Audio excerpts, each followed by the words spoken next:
Friday, October 16th, 2020, coming up on Roland Martin Unfiltered. More discussion after my interview with Ice Cube on yesterday. There's been a whole lot of chatter on social media, radio shows all across the country. We'll also talk about that.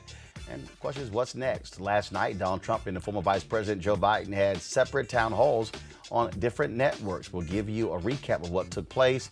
You know, Trump lied more, especially about HBCUs. Trump touted his economic gains, but what does that even mean to black people? We'll also discuss that. Prince George's County, Maryland State's Attorney Aisha Braveboy will join us to discuss her voters initiative that includes those incarcerated. For our Education Matters series, brought to you by A School Choice is a Black Choice, we'll talk about the importance of black male teachers. And Alabama Senator Doug Jones will join us to discuss his race. It's time to bring the funk. Roland Martin Unfiltered. Let's go. He's got it.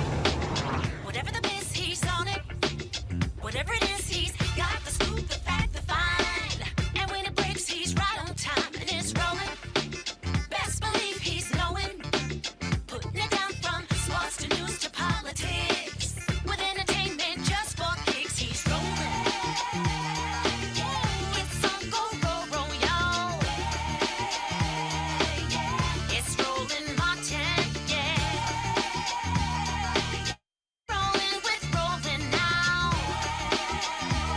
He's funky, he's fresh, he's real, the best, you know he's Roland Martin now.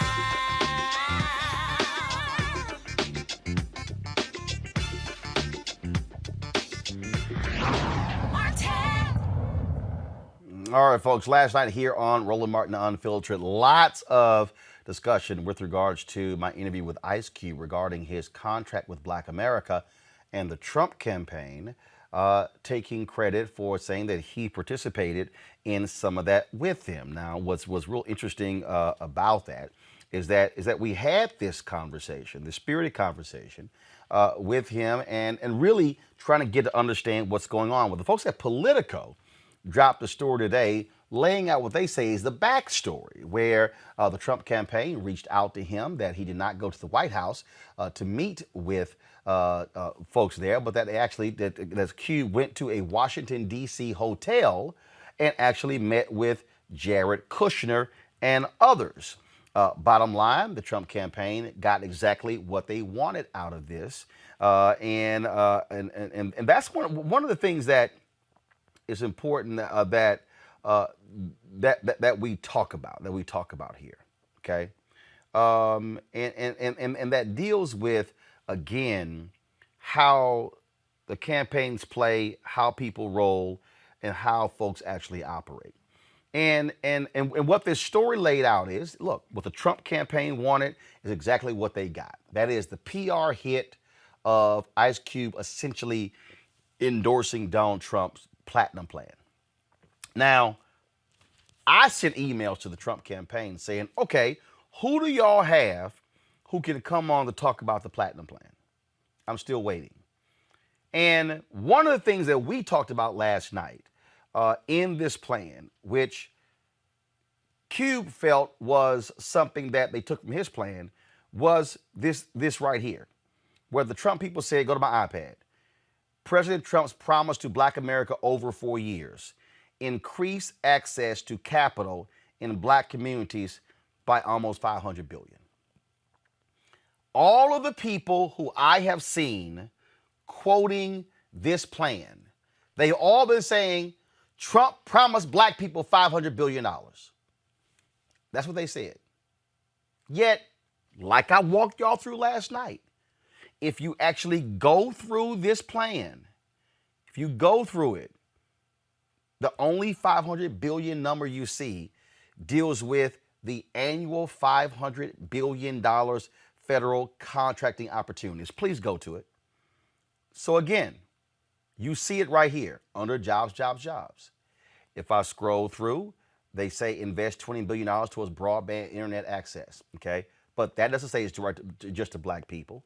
Then they say increase opportunities for small business lending and create generational wealth opportunities with over $400 billion in lending. Well, is that the actual program? Is what they already do. I mean, there you go. Okay, you go down here. Increase the number of black-owned contracting businesses financial services entities, and private equity investment funds through regulatory reform and up to $40 billion in government funding alongside traditional private investment. Okay, so are they trying to say that the federal government is going to give $40 billion in government funding to black businesses? Really? Where? Where? Advanced lending relationships with financial institutions. How? How are you going to do that? Okay, let's go through here. Under education, no money. Increase the amount of Pell Grants and allow for vocational employment and second change homecomers. First of all, they can't even spell in their own plan. They can't even spell. I think they meant second chance homeowners. Okay, so let's go over here. All right, I'm walking through this here. I want y'all to I'm walking through this. I want y'all to see this here. I want you to understand what I'm talking about. Right here, affordable care. Money, no. Safe streets, money, no. Prosperous black communities. Champion federal policy reforms to advance home ownership initiatives. I'm sorry, where? Where? I'm going through here. Show me the $500 billion. I want to see it. Show me the proof behind that whole deal. I don't see it. See, this is why y'all got to stop falling for the bumper sticker slogans. Donald Trump puts in big $500 billion. Folks like, ooh, Trump. It's a lie. It's a lie. They can't back it up. It's a lie. Now, I've had people tell me, and I've had people already hit me up and they go, well, like, I don't understand people who keep saying Joe Biden doesn't have a black plan. Okay, so what is this? The Biden plan for Black America. Okay, so since people want to say that, so let's go through here. So they talk about COVID, they talk about coronavirus, talk about all those different things like that. Okay, so here, invest in African American business and entrepreneurs. They lay out in terms of the approximately 4% of small business owners are African American, even though they make up 13% of the population. Ensuring equal access to credit. So they lay those things out. Double the funding for state small business credit initiatives. Okay, that's double the funding. That's what it says. Expand the new market tax credit, making the program permanent, and double the community development financial institutions funding. Okay, so they said double the existing funding, and it lays out in here, okay, the actual programs. They're naming the programs. Improve and expand the Small Business Administration programs that most effectively support African American owned businesses. Okay, they lay it right in here. SBA, Trump was going to cut it by 25%. He says it right here. Okay, it's right here. Make permanent the successful Community Advantage Loan Program originally created by the Obama-Biden administration. It's right there. Increase opportunities for African American owned businesses to obtain or participate in federal contracts. This is what they say. In the aftermath of the 2008-2009 financial crisis, well over $100 billion of federal prime contracting dollars were awarded to minority-owned businesses. Okay, then they say it increased nearly 30% from $30.6 billion to $39.1 billion. Okay, they explain also that happened under Obama. Then they say increased funding for the Minority Business Development Agency, which actually Trump administration had pushed a 75% cut in the MBDA's budget. Okay, protect small disadvantaged businesses with state contract from federal and state contract bundling, which often locks out African American owned smaller firms from effectively bidding on procurement contracts. Now let me unpack that. Okay, allow me to unpack that. That is the exact, listen to me clearly, y'all, and see, because this is what happens when you don't read and when you don't study and when you don't have any knowledge, and then when you come up with stuff and you haven't even understood what has actually happened. So let me unpack that. So I want you to go back to this, to the iPad, Henry. Protect small and disadvantaged businesses from federal and state contract bundling, which often locks out African American owned smaller firms from effectively bidding on procurement contracts. Biden will build on the anti-bundling provisions of the Small Business Jobs Act of 2010 by having the Office of Management and Budget, SBA and MDBA, conduct a government-wide review of existing contract bundling to determine whether agencies are following existing rules and whether agencies have the ability to further ensure small business participation in federal and state procurement opportunities. Now allow me to unpack. In 1973, when Maynard Jackson was elected mayor of Atlanta, Maynard Jackson realized that African Americans were getting 0.0012% of all city contracts with the city of Atlanta. What Maynard Jackson realized when he became mayor is that one of the ways in which black businesses were frozen out of opportunities is that what they did is they said, and this is the rules that are written, in order for you to bid on a prime contract, you need to have been a prime contractor before. Let me repeat that for some of y'all who missed it. In order for you to become a prime contractor, you have to be a prime contractor before. Which means that if you are a black business and you do not have the capacity to actually bid on larger contracts, you are always going to remain a small business, which means that you will never have the capacity to be able to grow. So, what did Maynard Jackson do? Maynard Jackson studied these rules. Maynard Jackson then said, what we're going to do is we're going to break up these large contracts into smaller contracts to allow for black-owned businesses to compete for them as prime contracts, okay? Which meant that if you were a black firm, once you were able to get one prime contract, then you now can bid on any prime contract.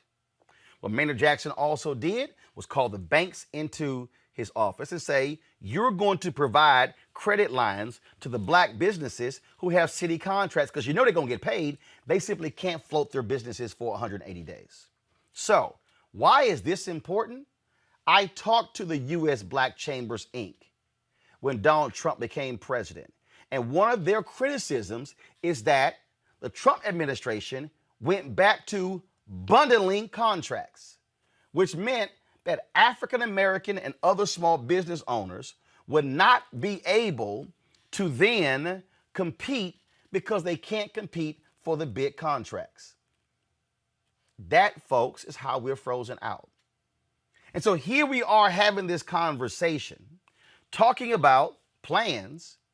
Please show me where in Trump's plan there's anything that talks about that very issue. Okay? Go back to the Biden plan. Provide African-American entrepreneurs and other small business owners technical assistance. It lays it out. Reserve, now here's a critical one here. Reserve half of all the new PPP funds for small businesses with 50 employees or less. Got it. All right. Accessing loans. Okay. They talk about supporting African-American churches. Expand African-American home ownership. Biden will invest $640 billion over 10 years so every American has access to housing that is affordable. You got that. Help families buy their first home and build wealth by creating a new refundable, advanceable tax credit of up to $15,000. Tackle racial bias that leads to homes in communities of color being assessed by appraisers below fair value. Y'all, I'm just reading to y'all all the plans. Roll back Trump administration policies, gutting fair lending and fair housing protections, strongly enforce a fair credit reporting laws, and create a new public credit reporting agency.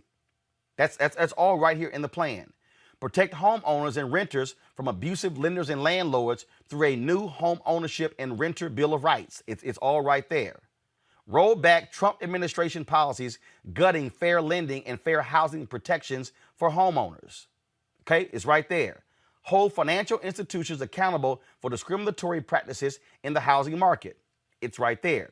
Restore the federal government's power to enforce settlements against discriminatory lenders. It's all right there. Strengthen and expand the Community Reinvestment Act to ensure that our nation's banks and bank and non-bank financial services institutions are serving all communities. Eliminate local and state housing regulations that perpetuate discrimination. It's all right there.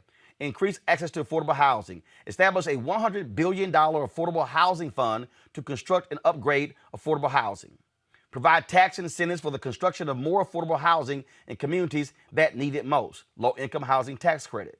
Okay? Now, I haven't even read all the things under housing. Let me go back to the Platinum Plan. This is what the Platinum Plan says about housing. Go to my iPad. Champion federal policy reforms to advance home ownership initiatives.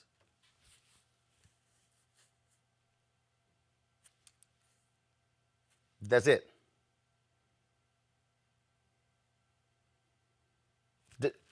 Maybe y'all missed that. Go back.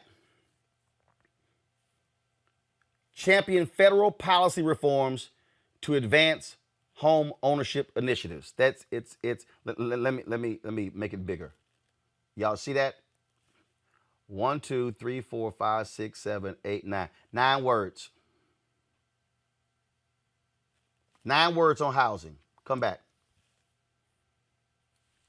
9 words on housing. Let me scroll to the top here to just help y'all out. Let me scroll to the top right here. Because I'm trying to show you, what I'm trying to do is show you the contrast. Now, go back. I just read you 9 words in the Trump Platinum Plan. I am on housing. I'm scrolling for you the Biden-Harris plan on housing alone.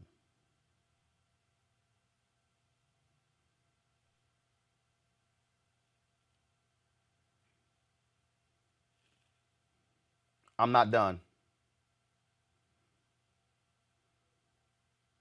Right there. When we start to have conversations about what folks are doing and they're not doing, it's important for us to have real conversations. It's important for us not to get caught up by the okie doke, by what somebody throws out. Now, last night, I discussed this as well. A lot of people, and I hear all the time, the CDC ain't done nothing. I read some of this last night. I'm going to read all of it. Okay? The Congressional Black Caucus sent me this, and they said, here's what we've done and what Ice Cube's contract with Black America says and what Trump's Platinum Plan says. Go to my iPad.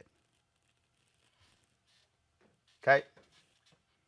Ice Cube's CBWA calls for ending qualified immunity, banning chokeholds, and the elimination of no-knock warrants. CBC Fact, the George Floyd Justice and Policing Act, which passed the House in June, calls for all of this and more, including a national database to ensure repeat offenders are not hired. But Leader Mitch McConnell has refused to take it up for a vote. Which means that one of the things that Cube has in his CBWA, the CBC has already passed in the House. But the Republicans won't take it up in the Senate. Next item. Trump's Platinum Plan makes Juneteenth a federal holiday. Fact, the bill would have passed, but Wisconsin Senator Ron Johnson in July blocked it. Donald Trump didn't say a word. Ice Cube CBWA wants to make anti-lynching bill law. CBC Fact. That was passed in the Emmett Till anti-lynching bill introduced by Representative Bobby Rush. Republicans in the Senate refuse to take it up. Ice Cube's plan calls for baby bonds of $1,000 for all new babies. CBC Fact, this is in the CBC's Jobs and Justice Act, which was passed. CBC Ice Cube's plan proposes a plan for neo-reconstruction. CBC says we gave President Trump a 125-page detailed plan to do this in 2017. 4 years later, we've seen nothing. Ice Cube proposes a one-time interest-free home loan for qualified Black Americans. CBC says this plan only addresses access to a loan for certain Black people. It does not address necessary relief provisions to prevent foreclosures and expand forbearance for homeowners. But the CBC Jobs and Justice Act does. Ice Cube's plan wants a jobs skill training program. The CBC Jobs and Justice Act of 2020 addresses this through businesses contracted to rebuild infrastructure to recruit, actively hire, and provide on-the-job training to African-American men ages 18 to 39 through existing jobs, apprenticeships, and earn while you learn programs. Ice Cube's contract with Black America, according to the CBC, leaves out many critical areas impacting the Black community, including COVID-19 healthcare response, Black maternal health, environmental justice, all factors to the underlying health causes, support for HBCUs, teaching Black history in schools, increased funding and eliminating barriers to access of funds for small businesses. The Comprehensive Jobs and Justice Act of 2020 does, and we invite him to learn more about our work and help us push this agenda forward. Now, let me explain to you, and this is critically important. What I'm laying out is not a criticism of Ice Cube's plan.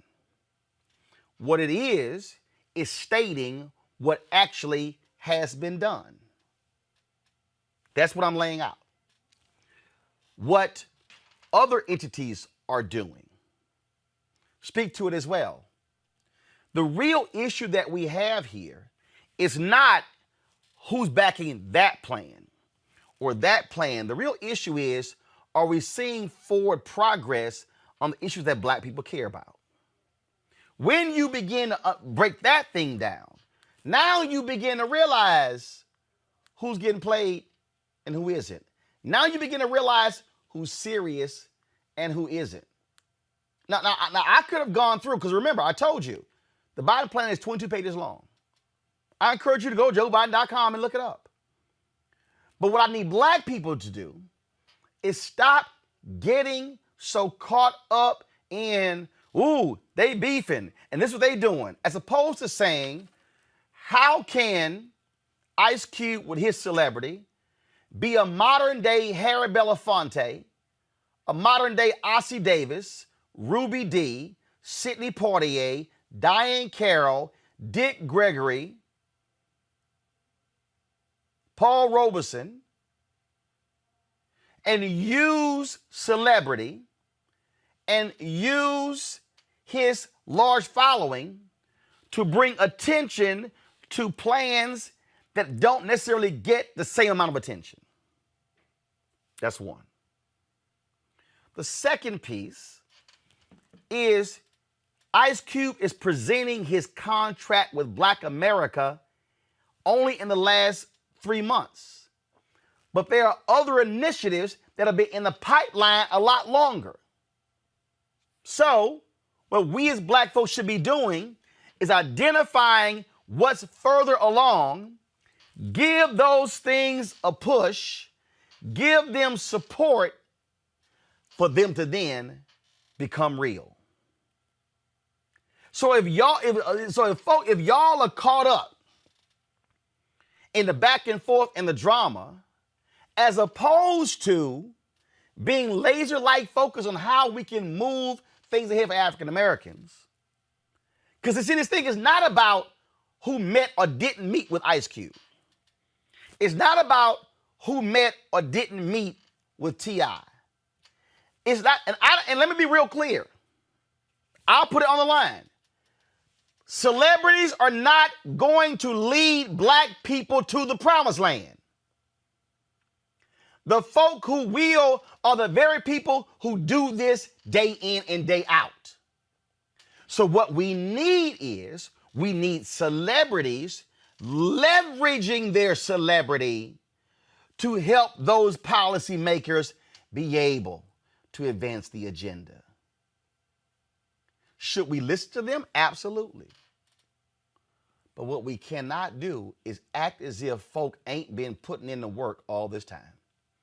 Michael Imhotep, host of the African History Network, Mustafa Santiago Ali, PhD, former senior advisor for the Environmental Justice EPA. Rena Shaw, the Lincoln Project Women's Coalition. Michael, I want to start. Mustafa, I'm going to start with you. Just your thoughts on all of this, back and forth.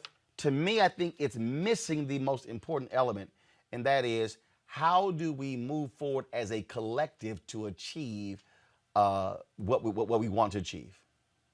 Yeah, no, you hit it on the head. I mean, we need our creators, but we got to make sure that it's anchored in the experiences and the knowledge that folks who've been doing policy work for a long time have, especially those trusted voices in the policy place. And we also got to use our common sense. I mean, it's not an accident that they call this the Platinum Plan.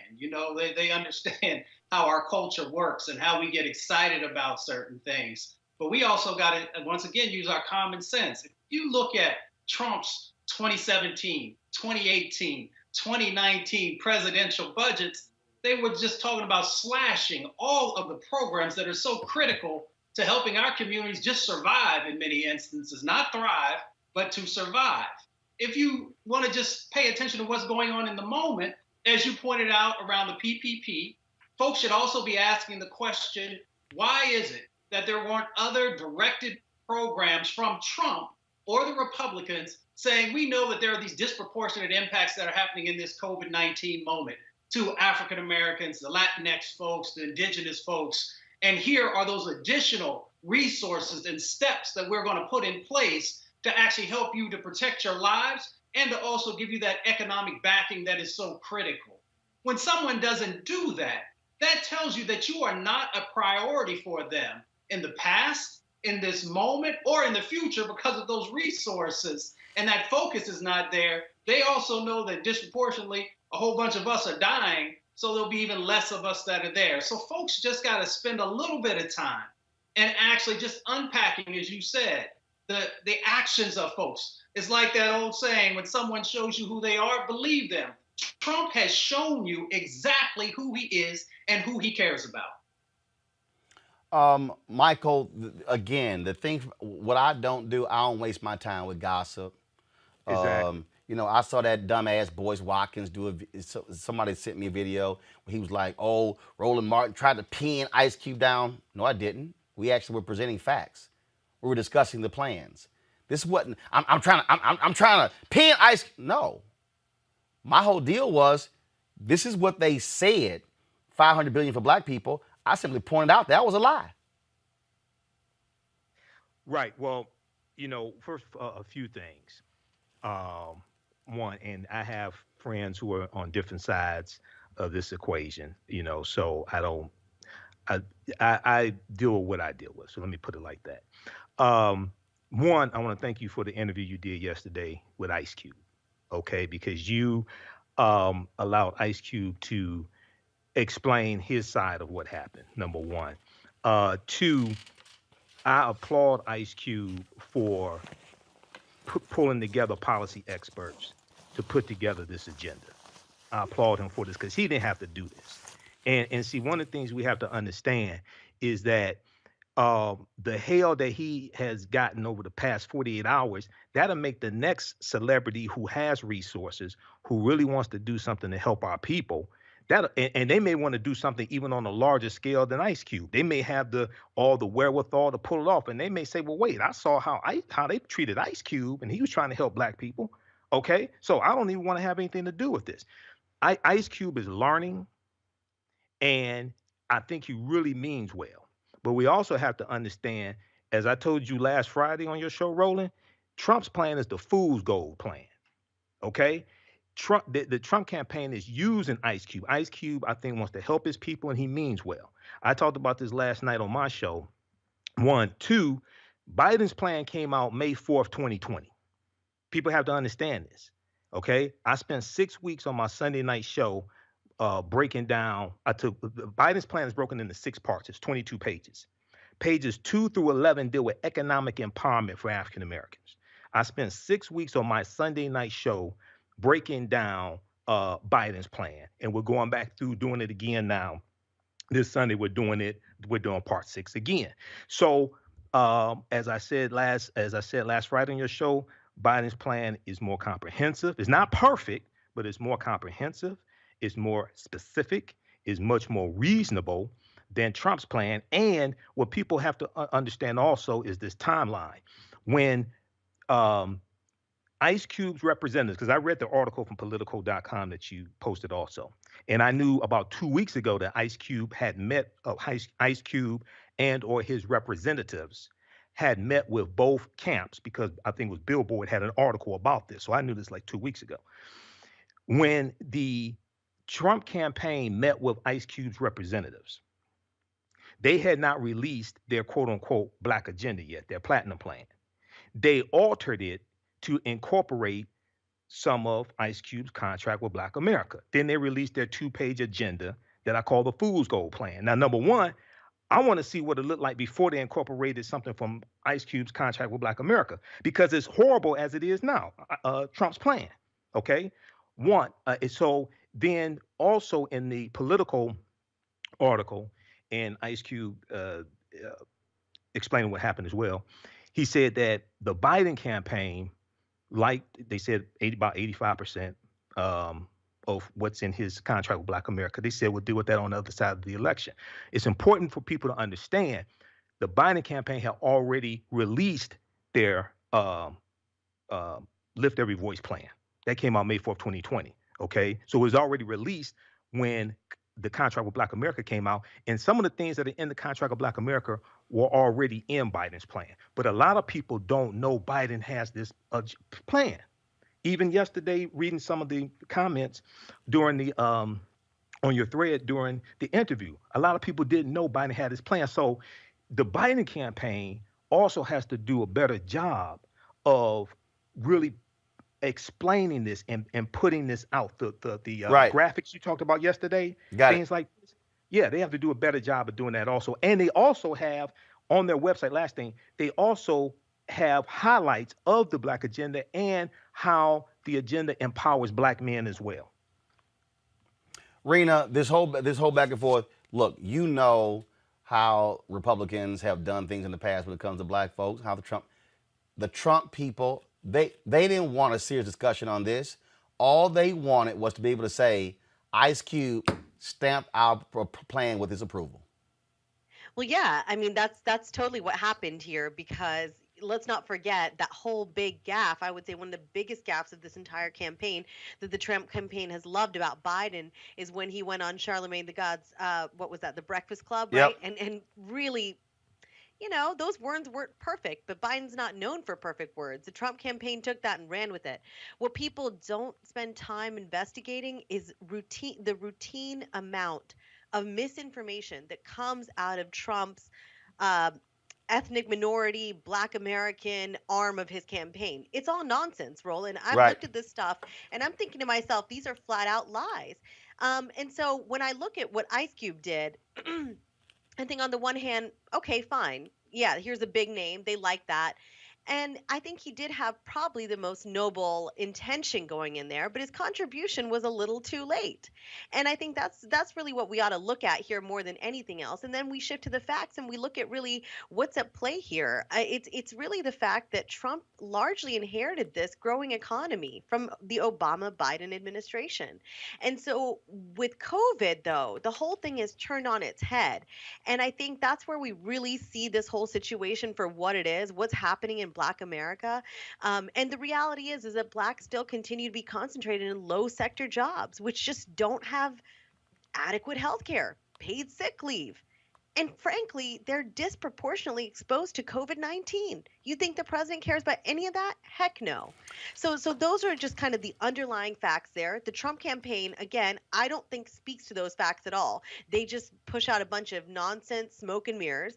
And then when you shift to what's really happened in the era of COVID, when you talk about business, Black businesses have really been left out to freeze in the Yep. freaking cold. Absolutely. It makes me so angry, Roland, because I know as a small business owner, Right.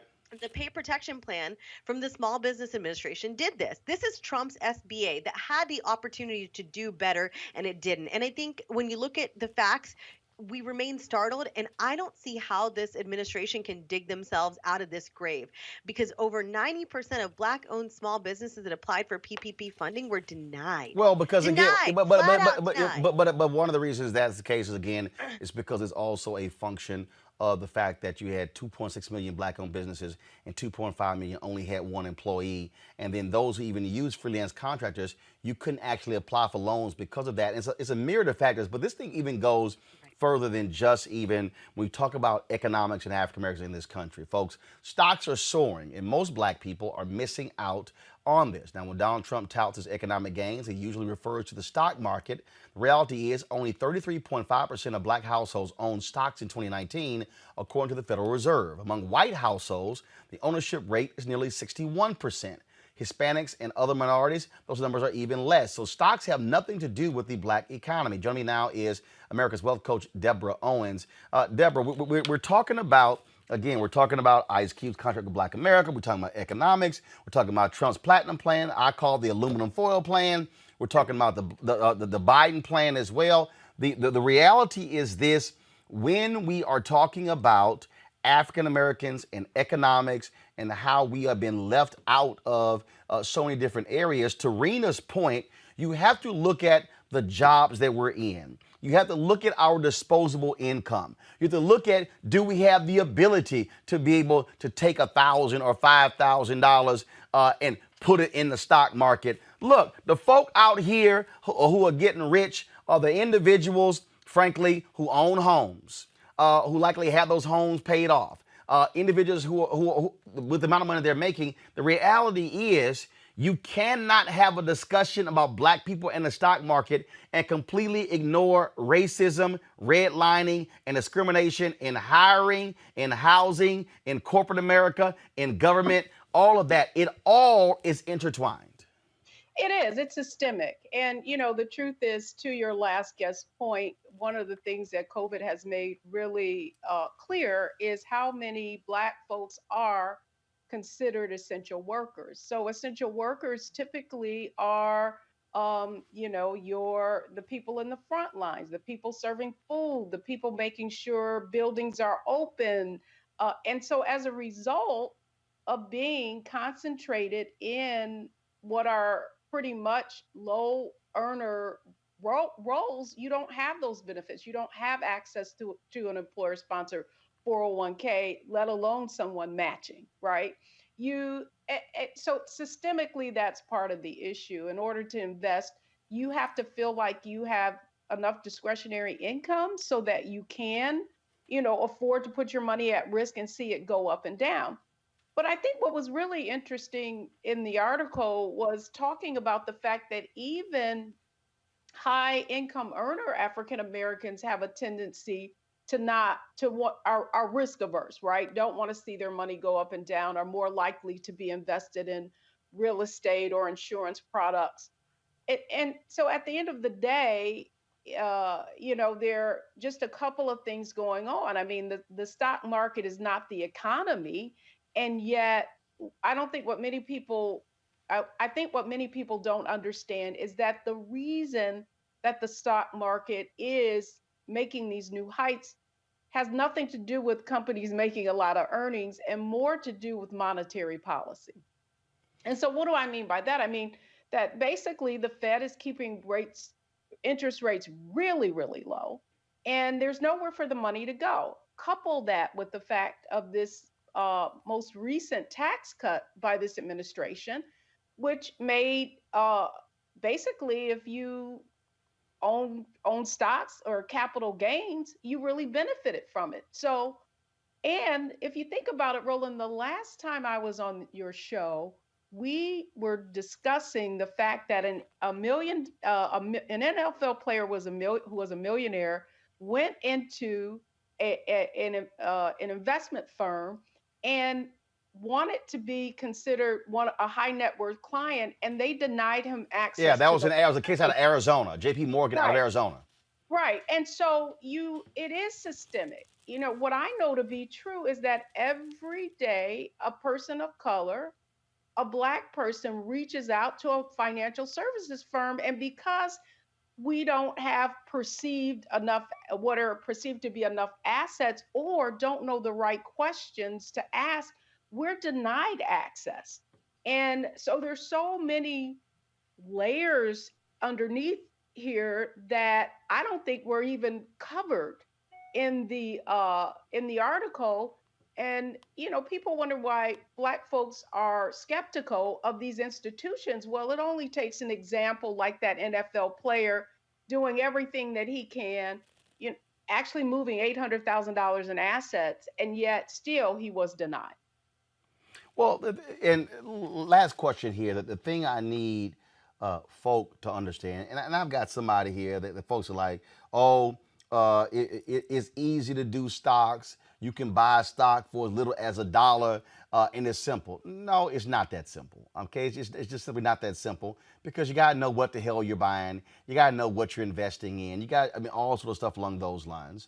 But the thing that people don't want to deal with this is that if you, and again, I go back to these competing plans with Trump and Biden, and Ice Cube was absolutely right. No one plan goes far enough. But I can tell you which one goes a hell of a lot further than the other.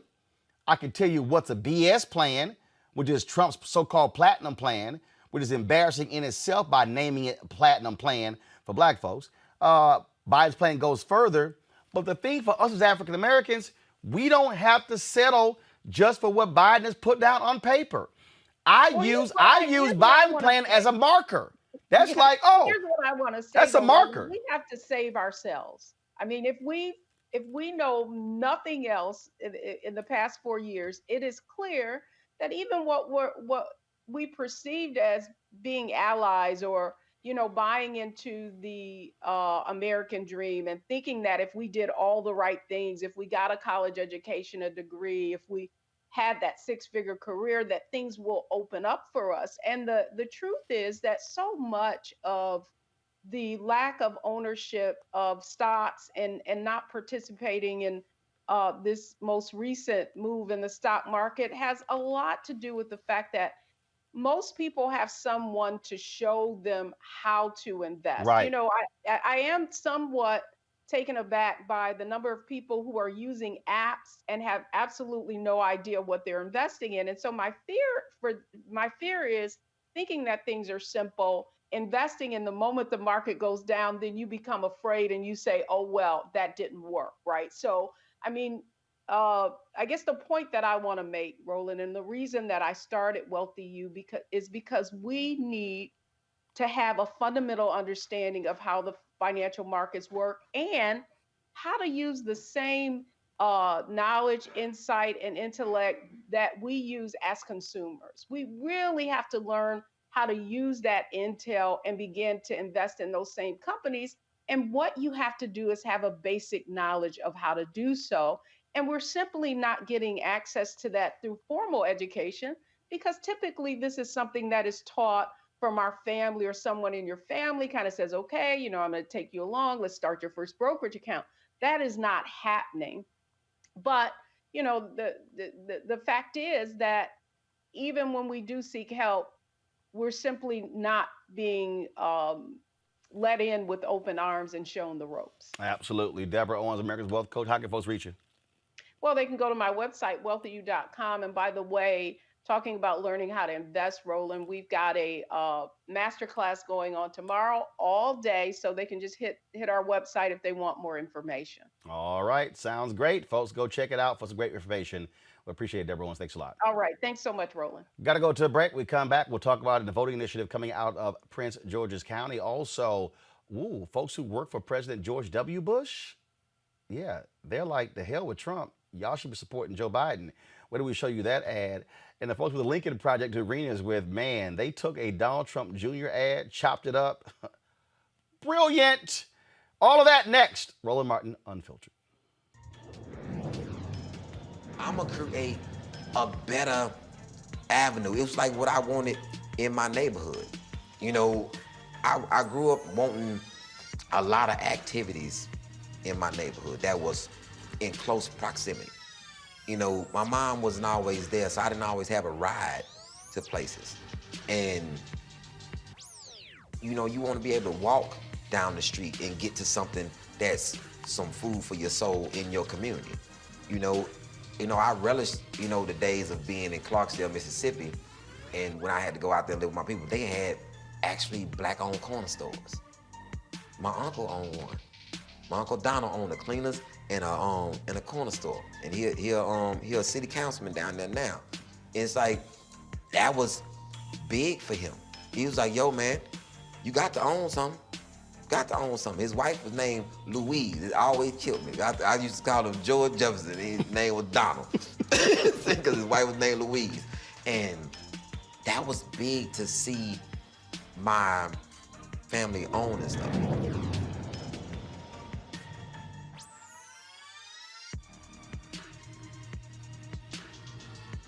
You're right.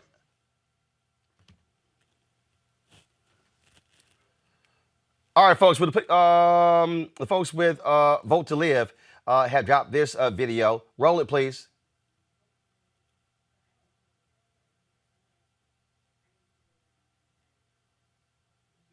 A voteless people is a hopeless people. That's it. That's all I got. Because it's true. A voteless people is a hopeless people. So I hope this speech will sow a seed that'll grow a tree full of ballots before bullets start to evoke the feeble. I mean, come on, don't you want to go toe-to-toe with evil and know it's legal? Nope. Cool, I could just go to sleep too. Then I'm complicit, letting the system in need of revision remain consistent, though I know it needs new. Everything. I'm talking about freedom. We need to let it ring, let them see we ain't satisfied. That is why you vote. We need you. Because then there's voter suppression, which is so deceitful. It's not only gross, it's lethal. It goes to show the lengths folks will go just to control the people. And I like Drake, but we can't go back to back. 2016 can't go back to that. In other words, no to sequels. Now just think about all the great things voting leads to. Civil rights, healthcare, clean air, marriage equality, and now you can smoke some weed too. Because voting is more or less forward steps for the ones who couldn't before us get what was constitutionally theirs, from formerly enslaved, suffrage parades, immigrants detained, to the poorest vets. I mean, this could be America's best performance yet. But you're right. It's your right to abstain, but if you don't participate, then you can't complain if they counterclaim or deface and maim or set aflame or start taking aim at your pursuit of happiness, your liberty, or your life. You only get one, so I guess vote to live. Yeah, vote to live.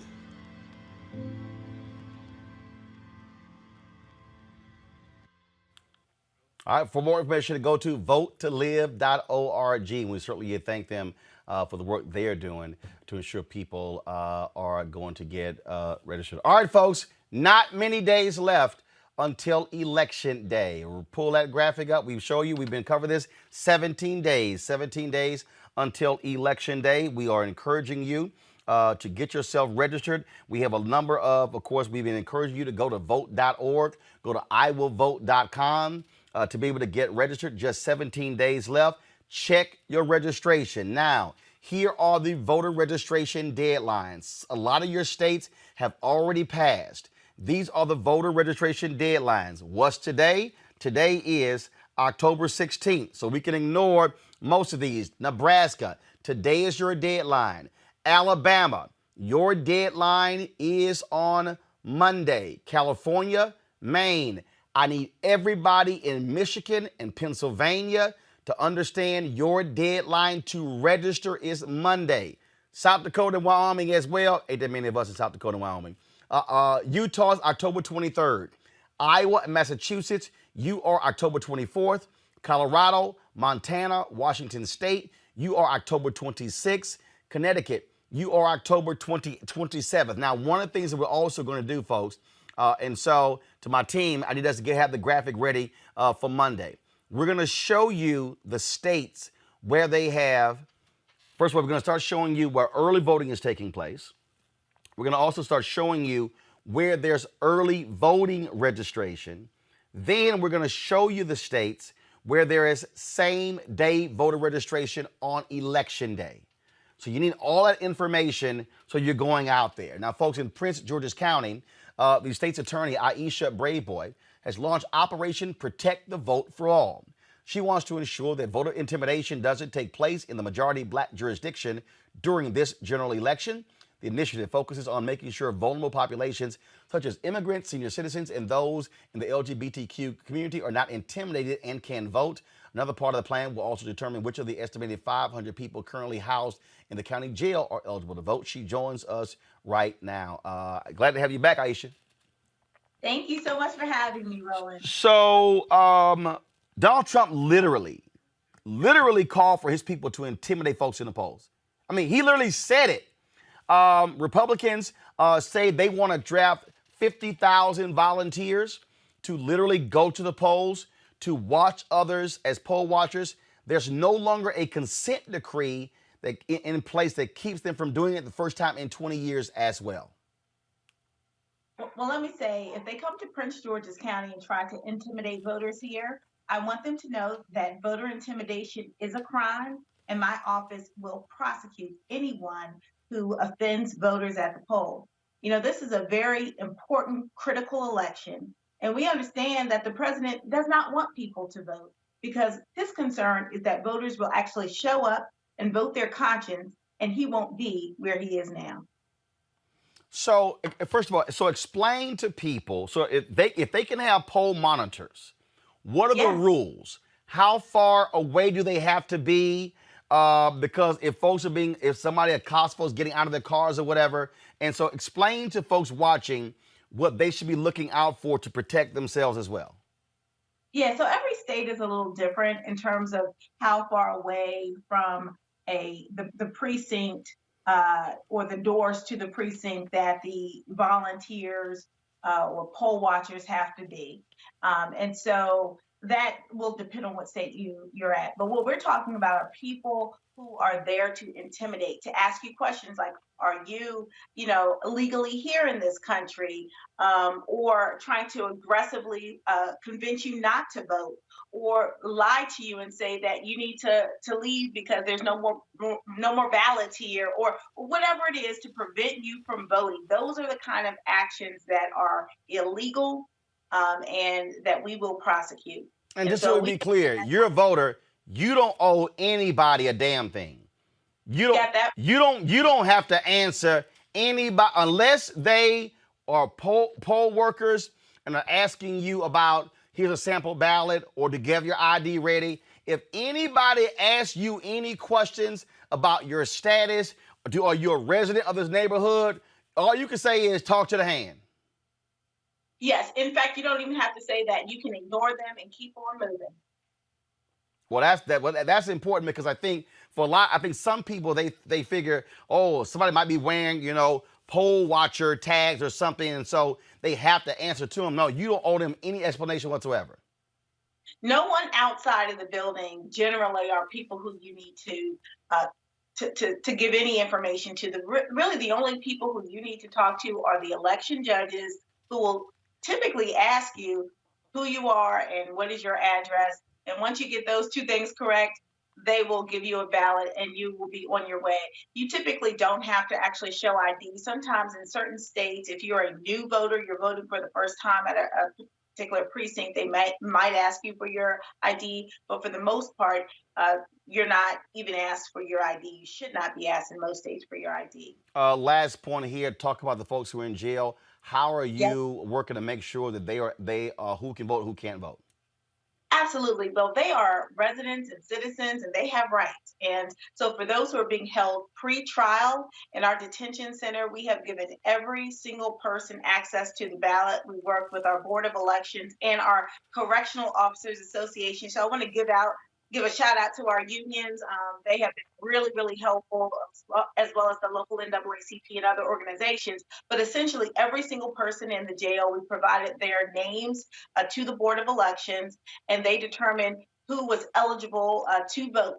And so once they determined that, they prepared packages for every single person who was eligible to register to vote or who was a registered voter and wanted to receive an absentee ballot.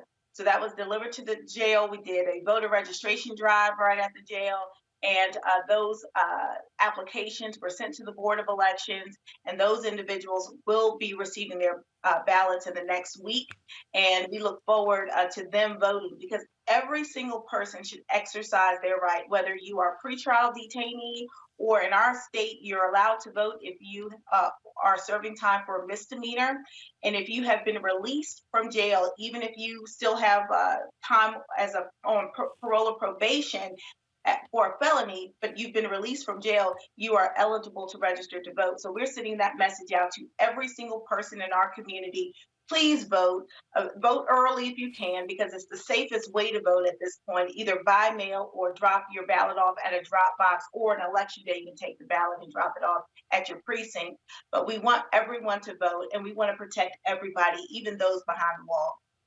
All right, then, Aisha Braveboy, we surely appreciate it. Thank you so very much for joining us. Thank you so much. I like your shirt. I appreciate it. Yeah, well, actually, so when Regina Bell was on the show, she actually had this shirt on, and folks have been asking me about it. So let me find it. There's a brother, I think it's knowledgedesigns.net. He actually sent me the shirt. I wore one last night as well, and so he has them on. I'm double checking right now.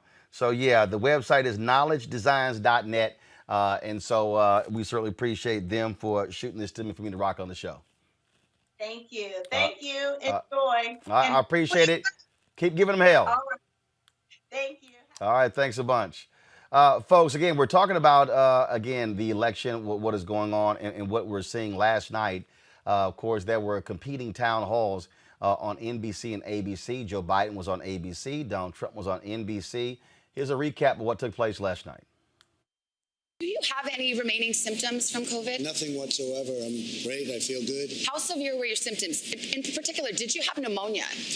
Well, I'll tell you what happened. I didn't feel good. I didn't feel strong. I had a little bit of a temperature. The doctors at the White House are fantastic, as you can imagine, and they really didn't want to take a chance. And they said, "Let's go to the hospital." I said, "That's okay. I'm going to, respond to what you say." And we went over to Walter Reed, where you have tremendous professionals.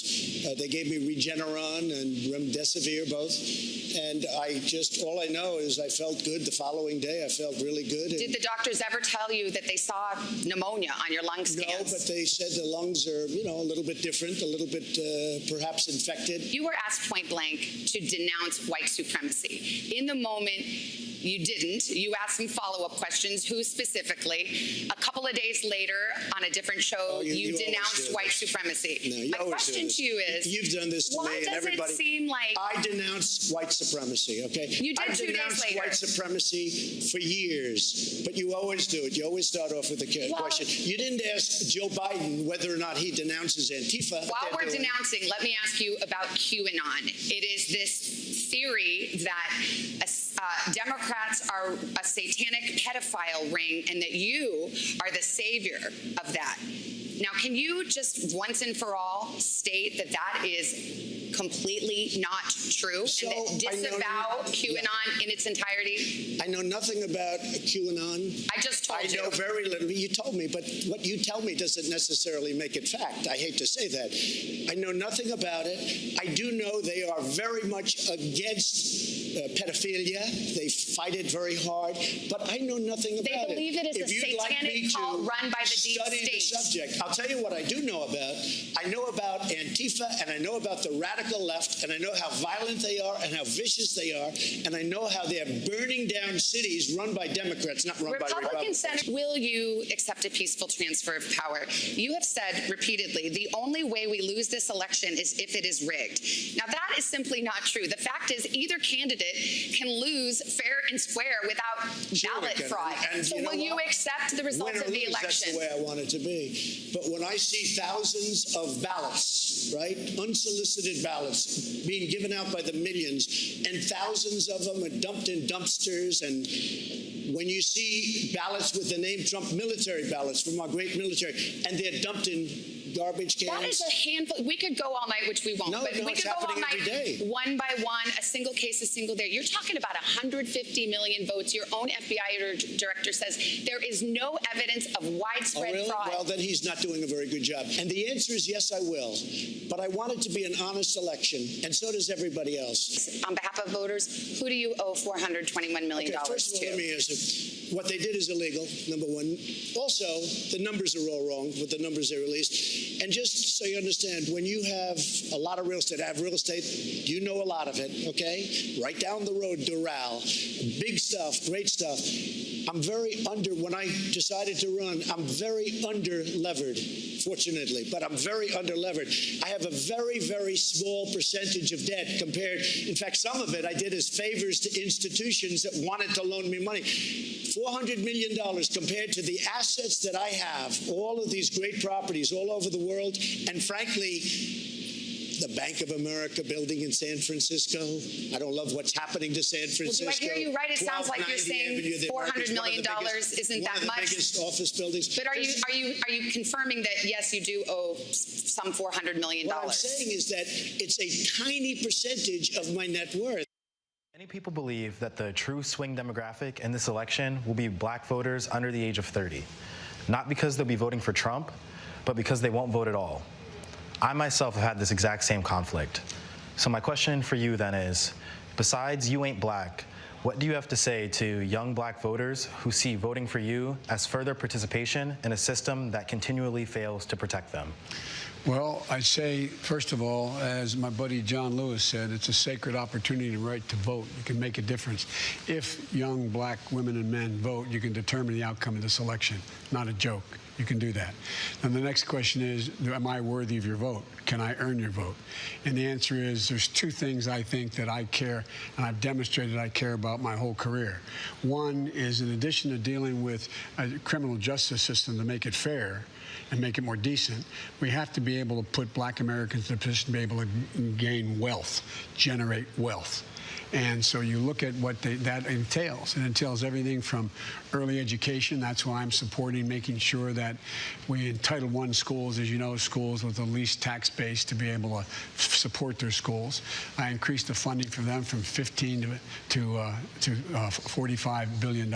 In addition to that, I provide for $70 billion for HBCUs for them to be able to have the wherewithal to do what other universities can do, because they don't have the kind of foundational support they need. In addition to that, if you're a young man about to graduate, or you graduated from school and you want to own your first home, or well, it's awful hard to get the money, and depending on the background, what your economic background is, to get a down payment. So we're going to guarantee first-term home buyers a $15,000 down payment for first-term home buyers. I believe it's inconsistent when millions of people already voted to put someone on the court. I think it should have been held until this election is over. See what the makeup of the Senate is going to be. If the president wins this election, he should be able to. How about that question of expanding the court? Here's what you said exactly 1 year ago tonight at a Democratic debate. You said, I would not get into court packing. I would not pack the court. That's not what you're saying now. Is the nomination of Judge Barrett reason enough to rethink your position? What is the nomination? What I wanted to do, George, if I had answered the question directly, then all the focus would be on what's Biden going to do if he wins, instead of on, is it appropriate what is going on now? And it should stay. This is the thing that the president loves to do, always take our eye off the ball. What's at stake? One of the things Pete has suggested is, and there's a number of constitutional scholars have suggested as well, that there are at least 4 or 5 options that are available to determine whether or not you can change the way in which the court lifetime appointment takes place, consistent, arguably, with the Constitution. I have not been a fan of court packing, because I think it just generates what will happen. Whoever wins, it just keeps moving in a way that is inconsistent with what is going to be manageable. So you're still not a fan? Well, I'm not a fan. I then say it depends on how this turns out. Not how he wins, but how it's handled. How it's handled. Your view on the crime bill that you wrote in 1994, which showed prejudice against minorities. Where do you stand today on that? Well, first of all, things have changed drastically. That crime bill, when it voted, the Black Caucus voted for it. Every black mayor supported it across the board. And it didn't. The crime bill itself did not have mandatory sentences except for two things. What it had 3 strikes and you're out, which I voted against in the crime bill, but it had a lot of other things in it that turned out to be both bad and good. I wrote the Violence Against Women Act. That was part of it. The assault weapons ban and other things that were good. What I was against was giving states more money for prison systems that they could build, state prison systems. In the meantime, an awful lot of people were jailed for minor drug crimes after the Exactly crime. right. Was it a mistake to support it? Yes, it was. But here's where the mistake came. The mistake came in terms of what the states did locally. Now, there was a moment during the Trump town hall where this sister, asked him this question that was quite interesting, if you will, and in what he had to say. Of course, it dealt with this topic. Go to it. As a Democrat, hi Cindy, what's your question? Good evening, Savannah. Cindy, Good thank evening, you. Mr. President. Thank you very much. As the mother of a young male of color, I have raised him to respect authority, not only because it's the right thing to do, but also out of fear that he may face profiling or be considered a criminal. As an educator, I've also had similar conversations with my high school students.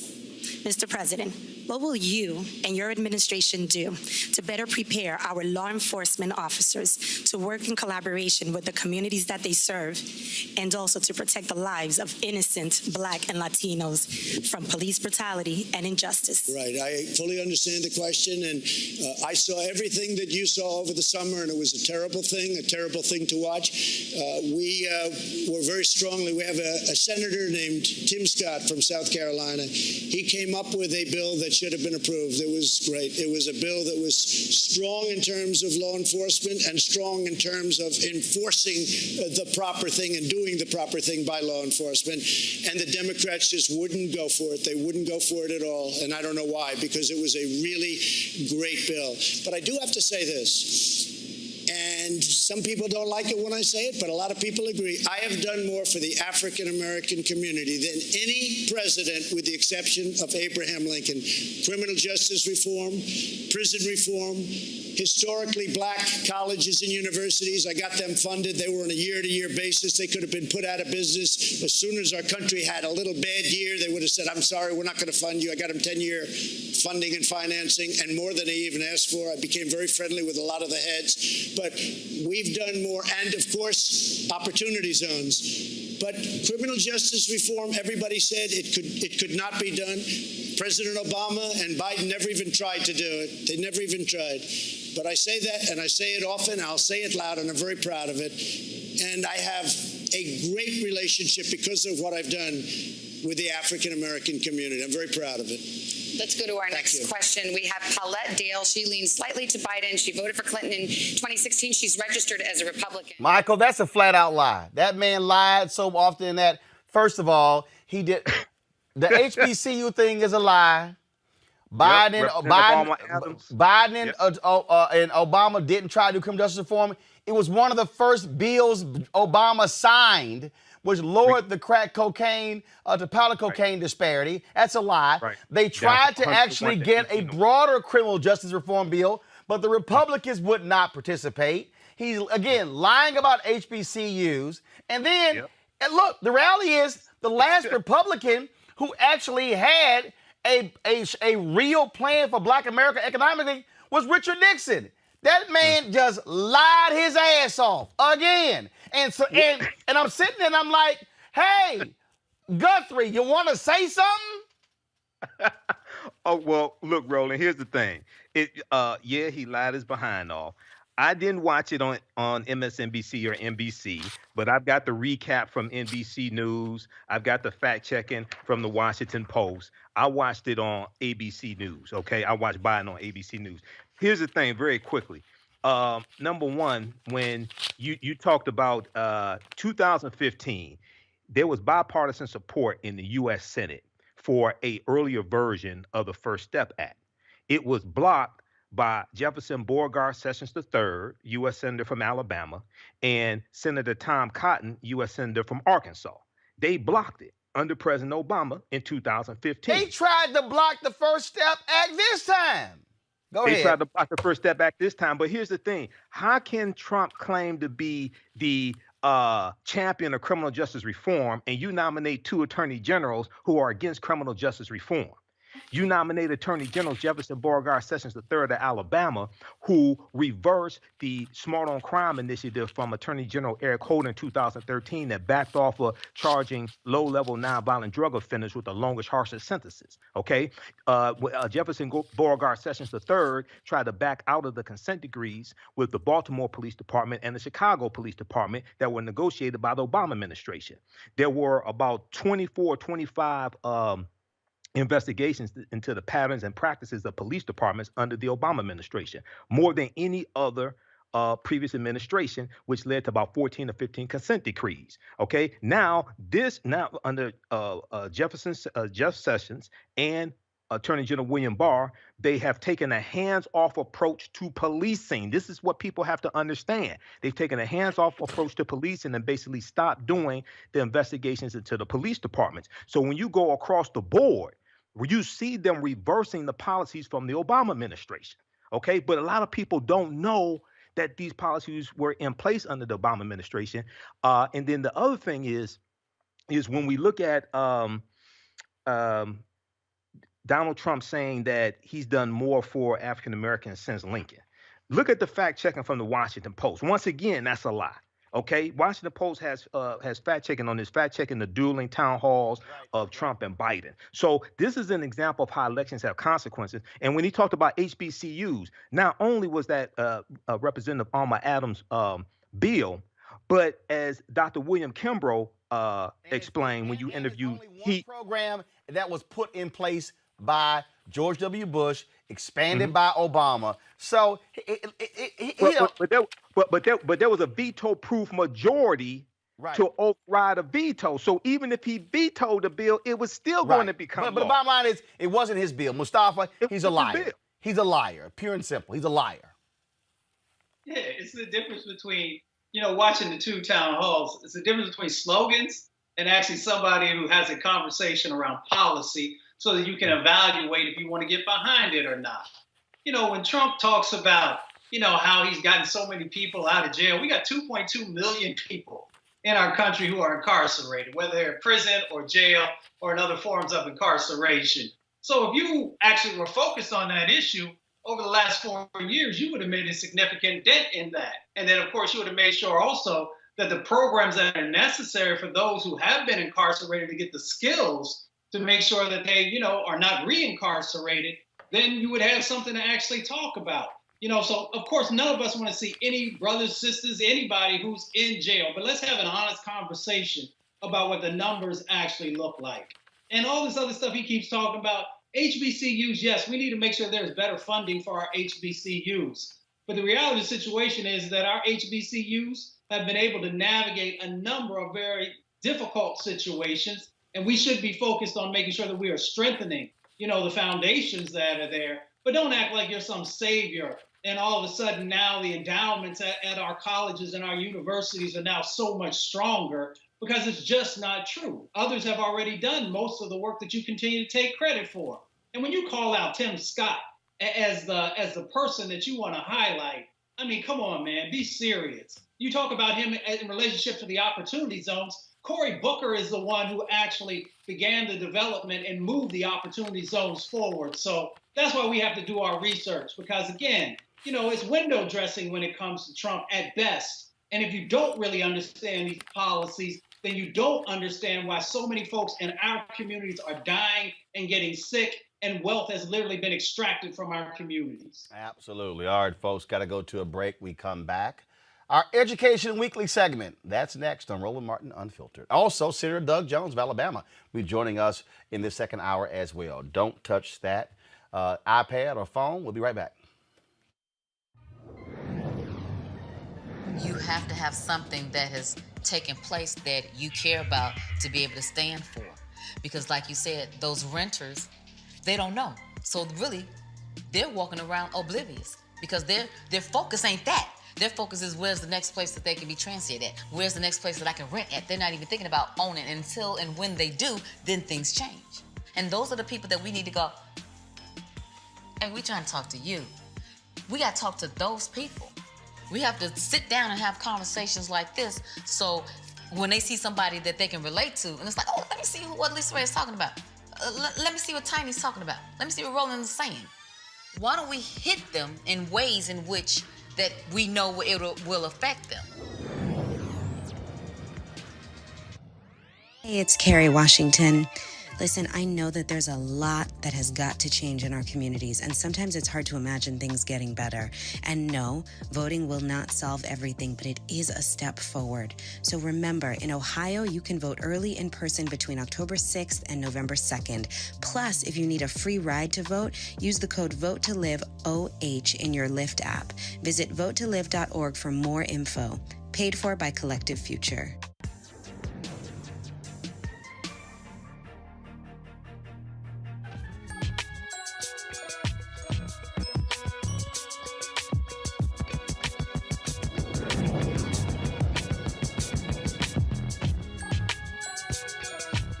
All right, folks, our Education Matters segment is powered by School Choice is the Black Choice. All right, folks, black men make up only 2% of the nation's teaching force, but their presence in the classroom is shown to improve outcomes for students, especially young black boys.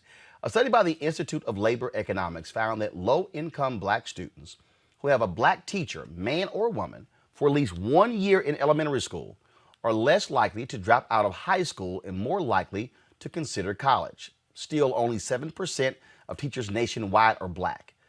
Joining us right now is Terrence Martin. He is Terrence Martin, Sr., Executive Vice President of the Detroit Federation of Teachers. Terrence, the thing here is interesting when we talk about this whole issue. I've had Sean Hartnett. He has a charter school here in Washington, D.C., and he specifically did this school for black boys. And what he said was, he was working in traditional public schools. He said, you know what? We got a laser-like focus. He said it was amazing because he controlled who he hired. He said he literally saw the transformation of these black boys who were excited about science, excited about math. And even in Senator Kamala Harris at the debate at Texas Southern University, she talked about what it means when a black child has a black teacher, but especially a black male teacher. And so what's really being done to get more black men in the profession, and what more needs to be done? Well, it's not enough done at the present moment. And I think that one of the things that we have to certainly consider is that the importance of having a black male teacher extends beyond what you see in the classroom. It actually goes into the home as well. When I taught 2nd and 5th grade here in the city of Detroit, I was probably the most consistent black male figure in many of my students' lives. I came to work every day. They can count on me. They knew what to expect. There were rules in place that I expected children to follow, and they followed it. And as you mentioned before, when you talk about the impact of black male teachers to black boys, it really gives them a sense of confidence, the same sort of confidence that you get from your father, knowing that you can do it. I'm here to catch you if you fail, but I'm also going to give you the tools to be successful in this life. And that's certainly something that's missing in our schools. Interesting. As I sit here and I think about elementary school, middle school, high school, I certainly can name a large number of black female teachers. But when you start talking about black male teachers, I mean, absolutely. I had Mr. Woods at elementary school, a brother. I had a Mr. Brewer in middle school, who was a brother. There were a number of brothers who were in high school, including Mr. Carey, a fellow Alpha brother of mine, Coach Mumphrey, who was my government teacher, another Alpha brother of mine, and so many others. And you're absolutely right. It's a different reaction when you are a black boy in school, when you choose to act a fool, and then you have a black male teacher who checks you, as opposed to a black female teacher or a white male teacher or a white female teacher. Yeah, and it's certainly a different connotation, and one of the reasons why I became a teacher is because of the great male teachers that I had at a very young age. I think I had my first black male teacher in sixth grade, and he was just outstanding, and just the way that he was able to relate to us in the classroom was just astounding. He looked like me. He came from the same neighborhood that I came from. As a matter of fact, he lived several blocks over from where I lived. And so it's a totally different reaction. It was almost as if someone from your neighborhood that you respected, that you looked up to, was now going to teach you. One of the other things that we have to certainly consider when we talk about black male teachers, typically you see them in phys ed or as administrators in some form of fashion. But it's increasingly important that we make sure that we see our black male teachers in academic subjects, such as social studies, math, and the sciences, because that is what will spark a young black boy to want to explore those particular subjects even further. So we know the problem, we know the value. How do we fix it? Who's doing it? What are the programs? What is the issue? Is it an issue of money? Is it an issue of recruitment? Is it an issue that districts should be partnering with HBCUs? How do we fix this problem? Yeah, I don't think that there's any silver bullet in this. I mean, and when we talk about this issue of not having enough black males in schools, we got to look at the teaching profession as a whole. When you talk about teaching and you talk about nursing, those were traditionally subjects that were classifications, job classifications that were dominated by women. But remember, we also got to explain why. Because women were not allowed to work in the traditional workforce. When Title IX was passed in 1972, which opened professional schools up for women, where they could become doctors, lawyers, dentists, they were like, now it can be more than a teacher. Right, and we still fight for equality, for equal pay in those professions. And so when you talk about a black man who may be the head of his household, it's important that they make enough money to take care of their family. And because there's a disproportionate in pay in the profession of teaching and professions of nursing, we still struggle with that. And a lot of black men don't choose education to go into because they know that it's not going to be fruitful for them financially. However, if it's money, then how do we change the structure? Because I can tell you, my brother, when he chose to teach at a culinary program in Houston, they came to him. He led them to a state championship, a national championship, and then they said, "Hey, we want you to run the program." Oh, well, because of seniority, we can't pay you more. And he said, "Wait a minute, why in the hell am I going to go from being the teacher to the person running the program, and I'm not going to get paid more money to do it?" He said, "In the real world, if you promote somebody, you get more money." So they ended up actually promoting a white female who didn't know jack about culinary, but she had more seniority than he did. So how do we then change? And then what happened? He eventually left. So here they had a black male teacher who's an executive chef who leads them to a state and national championship in culinary arts. But because of how the pay structure is, it was based upon seniority and not based upon talent and skill set, he booked. And it happens all over this country, and particularly in urban settings. But I think what we have to do is make sure that school districts actually target black males to come in to teach, be it going to HBCUs and actually recruiting teachers. But it's also the freedom to teach and the freedom to explore, the freedom to go about it in a way that you can reach children. Many of us are hamstrung by the requirements from states or requirements from school districts that don't allow us to really explore and to teach children in the way that we know will be fruitful for them.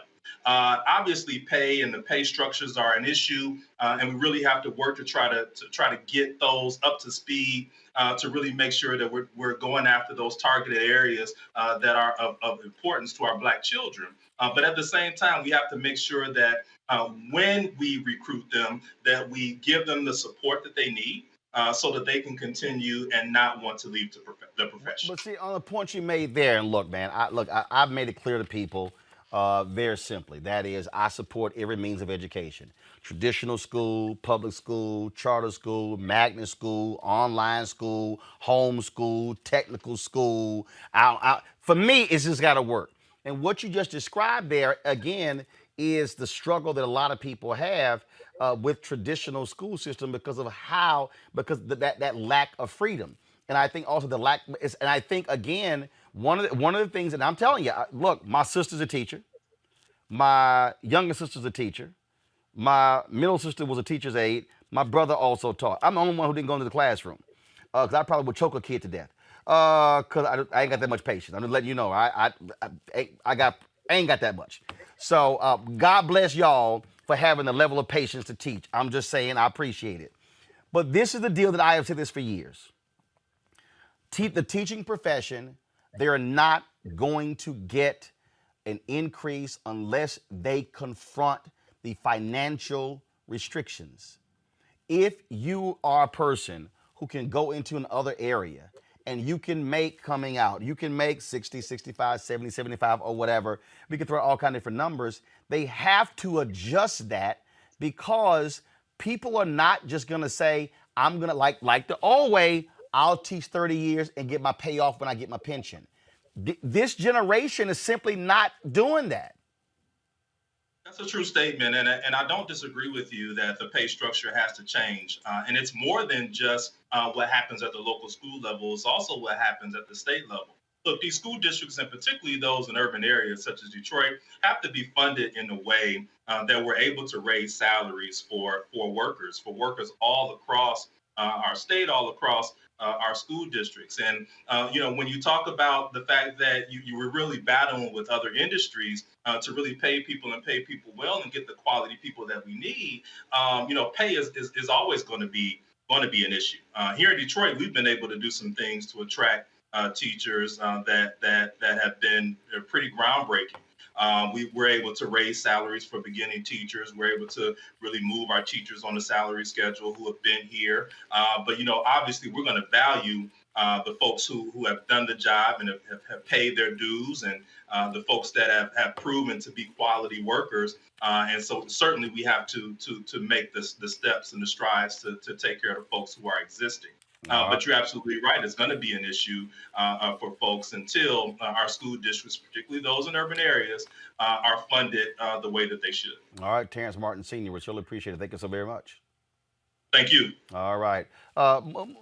Mustafa, on this point, first of all, look, I got three brothers here, you as well as Michael. Rena had to go, so I certainly appreciate her joining us on the show today. Mustafa, again, when you start breaking this thing down, when you start looking at to me, when people say we got a problem with lack of black male teachers, then you have to zero in on exactly what the problem is. And I'm telling you, my brother went through it. He was like, y'all, I am not about to sit here and give my all and do all these things if you're not going to pay competitive salaries. And that is a fundamental issue that districts, that unions, that politicians, everybody is going to have to deal with, because the marketplace is about you better than them, yo, you get more. And that's going to have to be dealt with, because I'm telling you, I hear from brothers, man, I would love to teach, but I'm not about to teach for no $32,000 or $28,000. Go ahead. Yeah. I've heard the exact same thing time and time again. I mean, we're blessed that a couple of my line brothers are actually teachers, but they even talked about in the early days of their teaching careers, really not being able to, they were having a hard time just surviving, especially when they lived in certain areas where, if you wasn't making $60,000, $70,000 a year, you were almost living, paycheck to paycheck without a doubt. I mean, it comes down to this. We have to prioritize the things that we find value in. And if education is one of those, then, we got to make sure that the money is coming with that. And the other part, too, is the pipeline. So, for certain skills, we will create this pipeline early on so that folks get all these various skills that they need, so that by the time they get to college, they're well prepared, and then they're actually ready, to move out into the real world. So, you know, in our STEM programs, lots of times the folks who go through STEM are not thinking about being teachers. They're thinking about being scientists or engineers or some of the other things. Sometimes math may be, but they're usually thinking about it at a much higher level, you know, teaching in college or something like that. So we just have to prioritize, especially in our communities. And then if we actually do that, you can get more brothers who are actually will say, you know what, I can take care of my family, and I can do more than just taking care of my family. As we were talking about wealth earlier, hopefully we can get to a point where if you are a teacher, you can actually build real wealth beyond the cultural wealth, of course, that comes from being able to do this, but also the financial wealth. Michael, I've got a lot of brothers a lot of people who are sitting here commenting on Facebook and YouTube about this very issue. And I've had a lot of black people get mad at me, man. I don't know why you supporting charter schools. And because you heard Terrence also say when he talked about having the freedom to teach the way they know how to teach. That's one of the reasons why I support charter schools. The other reason why I support charter schools is this. If I believe that a traditional school system, which is a delivery system, is not the only way to educate a kid, if I believe that that is preventing us from being able to reach them, like I say, what Sean has done here in Washington, D.C., he took the same black boys who were going to the school down the street and who couldn't actually do science and math, and now he has them loving science and math. You got to ask, well, what is it that they're doing differently?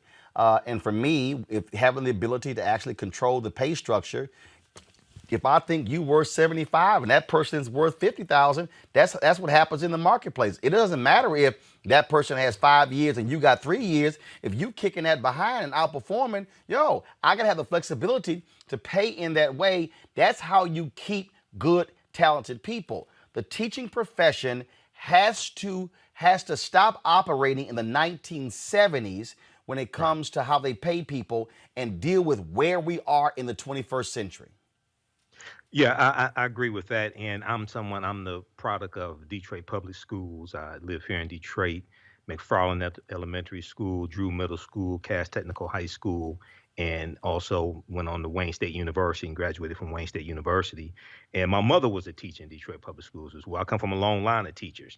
So there's some advantages with charter schools. All of them. You have good charter schools, bad charter schools, good public schools, bad public schools. We need quality education in all facets. And I'm also an advocate for homeschooling as well for those who want to do it. I speak at the Liberated Minds Black Homeschooling Educational Expo usually each year in Atlanta. Okay, but when we look at African American teachers, I just want to give a quick shout out to 3 African American teachers I had. Mr. James in elementary school, McFarland Elementary School. And even though he wasn't one of my teachers, he had an after school program called the African History Club. So the African History Club helped to lay a foundation for me who knew I would become a historian years later. Then in Cass Technical High School, you had Mr. Washington who taught psychology. Mr. Washington introduced me to Phi Beta Sigma Fraternity Incorporated. Who knew I was? Well, that's a huge mistake. But you got 2 alphas sitting right here. But go ahead with your little youth group. So then I would go on to Wayne State University and pledge Phi Beta Sigma Fraternity Incorporated. So I've been a Sigma for 30 years, and then also at Drew Middle School, I had a teacher, and his name escapes me right now, but he taught journalism. I took a journalism class. Okay, so who knew I would report on news and be a radio talk show host. And then in college, James Robinson. James Robinson taught business ethics in the business school, and then I would go help manage 2 of his companies. After that, we helped employ African Americans, things like this. Had contracts with the city of Detroit, County of Wayne, state of Michigan. So those are having African American teachers is extremely important, and this is also ties to city budgets as well. Well, city, state budgets, and also federal spending. About 20 seconds left. Go ahead. City of Chicago, when they had the teacher strike, and Mayor Lightfoot said, we don't have the money to pay you what you want. But 2005 to 2015, they paid out $512 billion to settle $512 million to settle 106 police misconduct lawsuits. That's where your money went. That's where your money went. Absolutely. So when you control the police and policing, that frees up money to help pay teachers and for education. Absolutely. All right, folks, let's talk about politics, and that is Senator Doug Jones, the only Democratic senator from the Deep South is running for a full term against former football coach Tommy Tuberville, who frankly is just, when I say stuck on stupid, I'm just gonna say stuck on stupid. I got no problem saying it. This man has, I don't care what none of y'all say. I ain't about to be impartial, objective at all. This man has no business being in the United States Senate. Do y'all have the audio of when they were discussing the Voting Rights Act? Do y'all have that? Okay, to everybody listening, I want you to undergird yourself to one of the dumbest answers you have ever heard in somebody discussing the Voting Rights Act, which was born out of the black belt in Alabama that this fool Tommy Tuberville wants to represent. Play this. The thing about the Voting Rights Act is, it's, you know,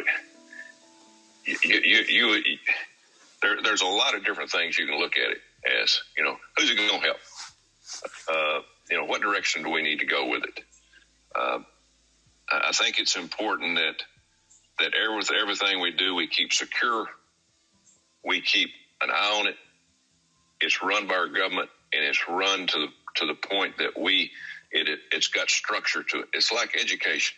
I mean, it's got to have structure.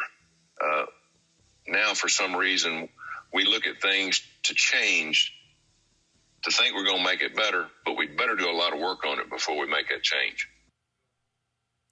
What the hell was he talking about, Senator Jones?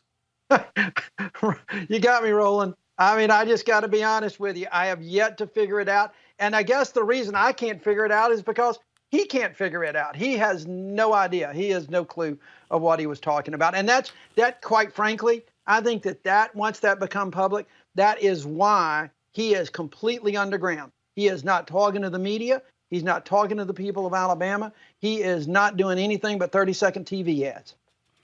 The thing here is the man wants to be the United States Senator from Alabama.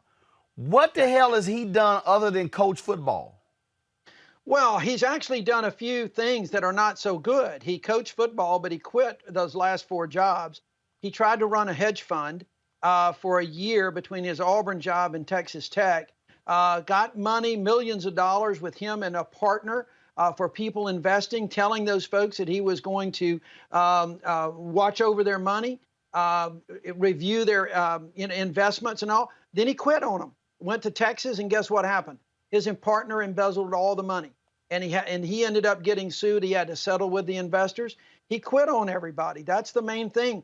He's even, he's got a charity fund out there that he raises money for, supposedly for veterans. But the records show that out of every dollar he's raised, only 18 cents go to veterans. So that's the record that he's got to deal with. And he's not engaged. He's not trying to be a U.S. Senator. And I think the very fact that non-answer on the voting rights should just disqualify him from being a U.S. Senator from Alabama, even being a U.S. Senate candidate from Alabama.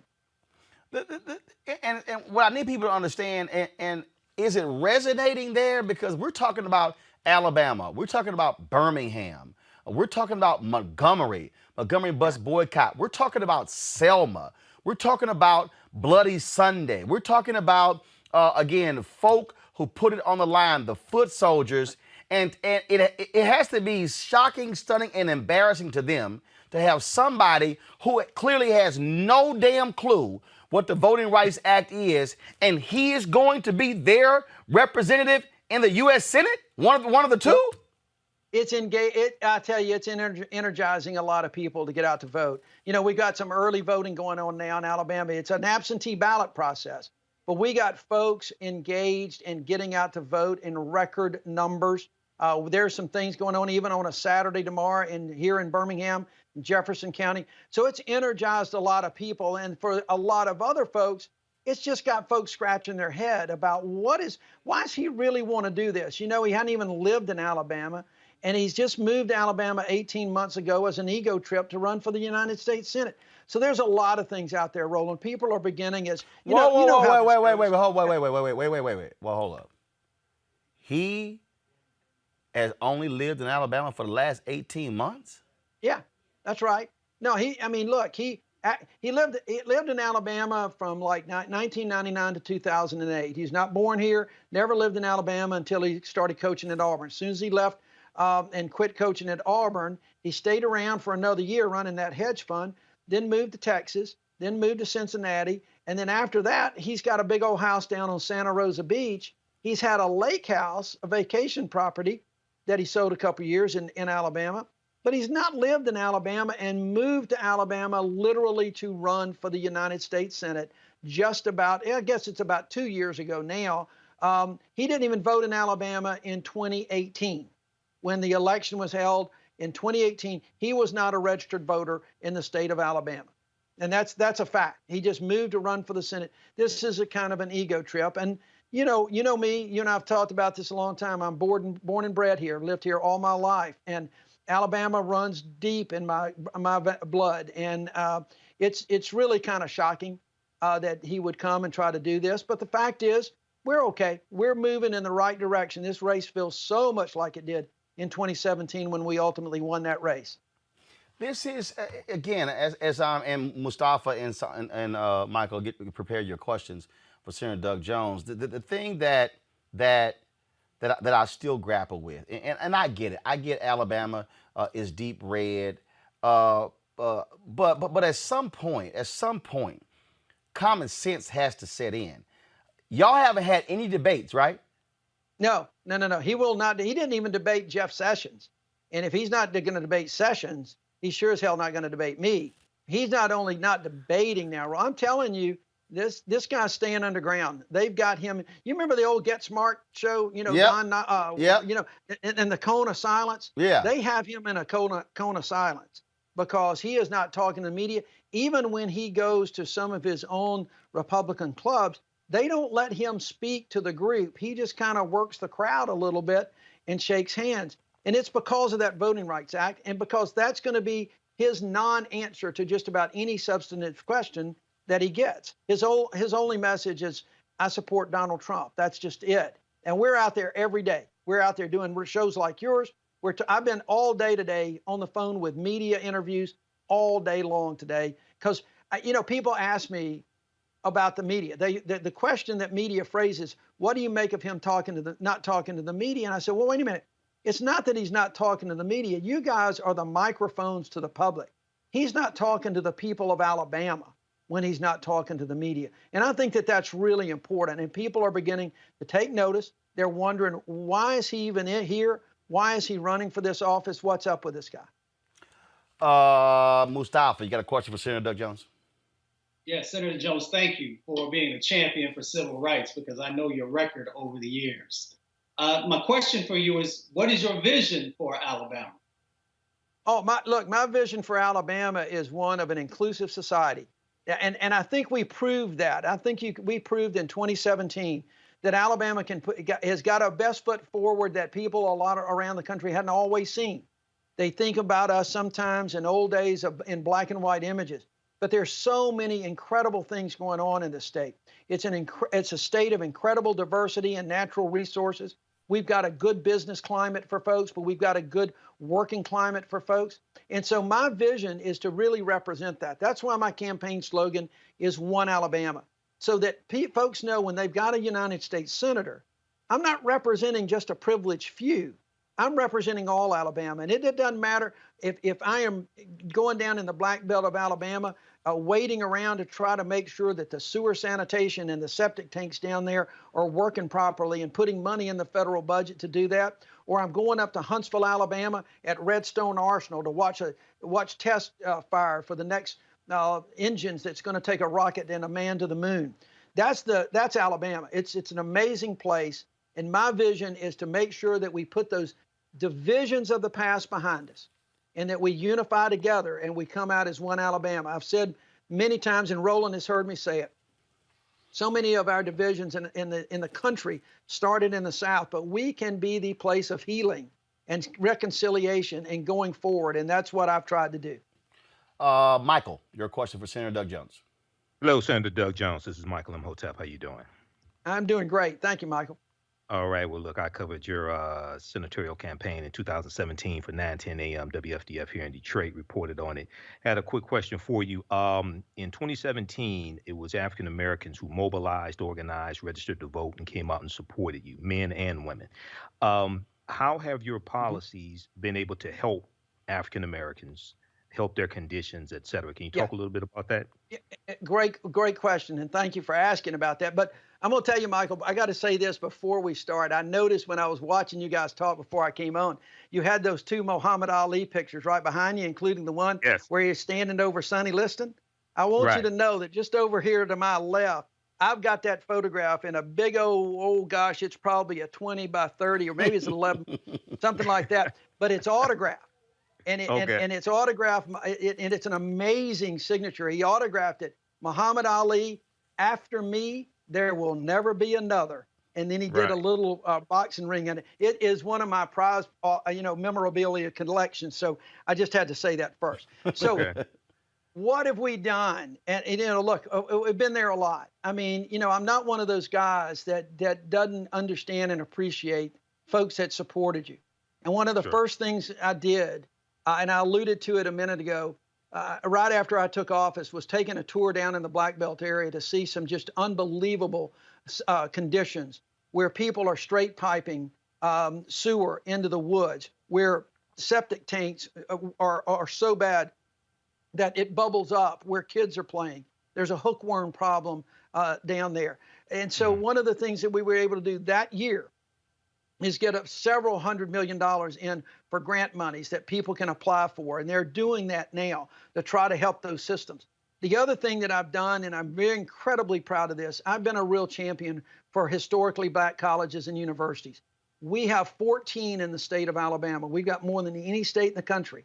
And I have been a strong proponent. The first year in the Senate, Kamala Harris and I teamed up. We got a 14% increase in funding for HBCUs that year, another 14% the next year. And then in December of 2019, we were able to get the Futures Act across the finish line for permanent funding for HBCUs. So we're giving folks an opportunity. And part of it is, I can't get everything accomplished like the voting rights extension that I want to do. I can't get so many bills done because McConnell won't bring them to the floor. But I've got a number of bills where I've been an advocate for maternal health, infant mortality, because you all know that affects the black community more than anybody else. So an advocate for rural hospitals, increased access to health care, expanding Medicaid. Part of my job is to have a bully pulpit to talk and be an advocate. And those are the kind of things that we've been doing. And folks know it. They see it, they hear it. I think we're going to have a great turnout. We're having great turnouts already, but by the time the votes are all counted, we're going to have a great turnout for this election. Are you getting support from the Democratic Party? They've often written off the South. Reverend Barber and others have said you're guaranteed to lose if you never actually campaign there. What are polls looking like? Fundraising, those critical things. Well, fundraising has gone well. I wish I could say it's gone as well as Jamie Harrison in South Carolina, but that's just out in the stratosphere. But it's gone well. We've been up and doing a lot of things. And let me talk about the party first. There's been, Tom Perez and I talk a lot, and he has been trying to do a lot of help. My colleagues in the Senate, individually, my colleagues have been awesome. They've been great. I've been disappointed in the DSCC and others because I think they're just looking at weird analytics that don't have any relevance to what's going on the ground.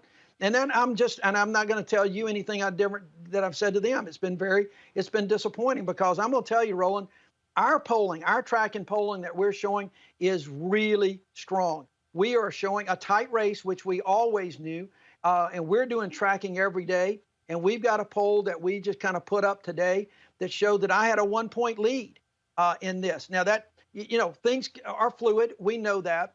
But every demographic is moving our way. Everything that we're seeing, and when people are asked about who can do the best job on the pandemic, on healthcare, on different things like that, I am way ahead of him. I'm way ahead in independents, those that are voting early. And on the experience question, it's really lopsided when they said, who's got the experience to be a United States Senator? So our polling has us right there ahead, all within the margin of error, of course, and that's why fundraising is so important for us in these final 2 weeks, so we can stay up.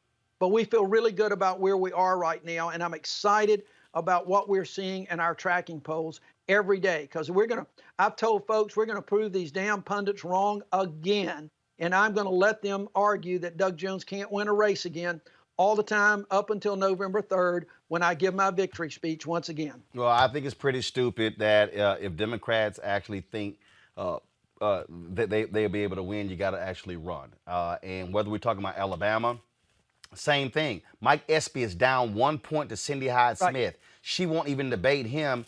And the DSCC is doing the exact same thing. He just released some fundraising numbers, best ever as well, because other people out there are pushing it.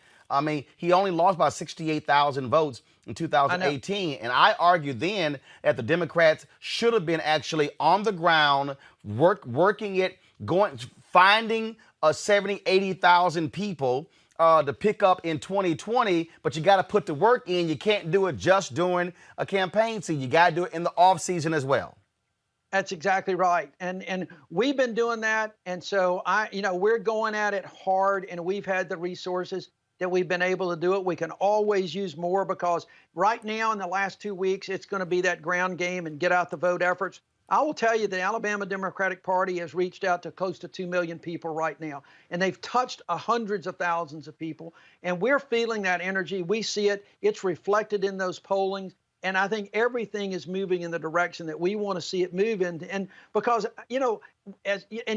politics is a funny business. As folks focus in on the election, they focus in on who's going to best lead them, who's going to best have their back. Not the back of Donald Trump, not the back even of Joe Biden, but the backs of the people of Alabama. And that's where I've got the record that I'm really proud of, and I think people see that. All right. Well, for all the folks who watch our show, tell your family members they're in Alabama, get registered, vote. It's important. Use the power of the ballot, and don't assume. And I've seen this, Senator Doug Jones. I've had some black people say, well, I live in Alabama. My vote doesn't count. Your vote definitely doesn't count if you never cast it. That's exactly right. And Roland, you're absolutely right about that. And all you got to do is look in the camera right now. I am Exhibit A of what happens when you get out to vote.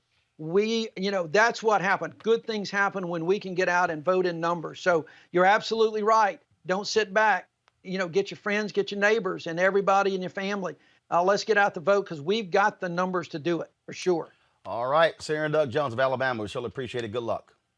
Thank you. Take care, guys. Thank you very much. All right, y'all. I just got it for y'all. Just play one last time. Y'all cue up. I just got to play with y'all with this top fool, Tommy Tuberville. If y'all are stuck on the fence about voting, listen to this fool, Tommy Tuberville, discuss the Voting Rights Act. Y'all go ahead and play it. This should make you want to go vote today.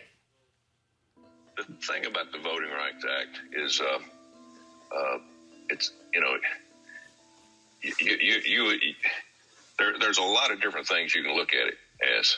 Who's it going to help? What direction do we need to go with it?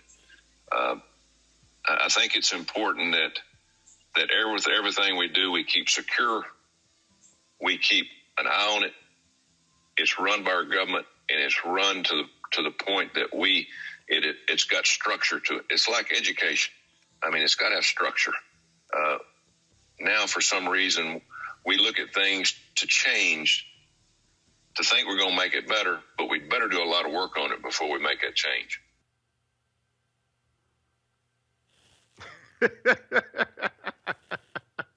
He's a Donald Trump supporter, Roland. He's a Donald Trump supporter. They don't have to make sense. They just have to get elected.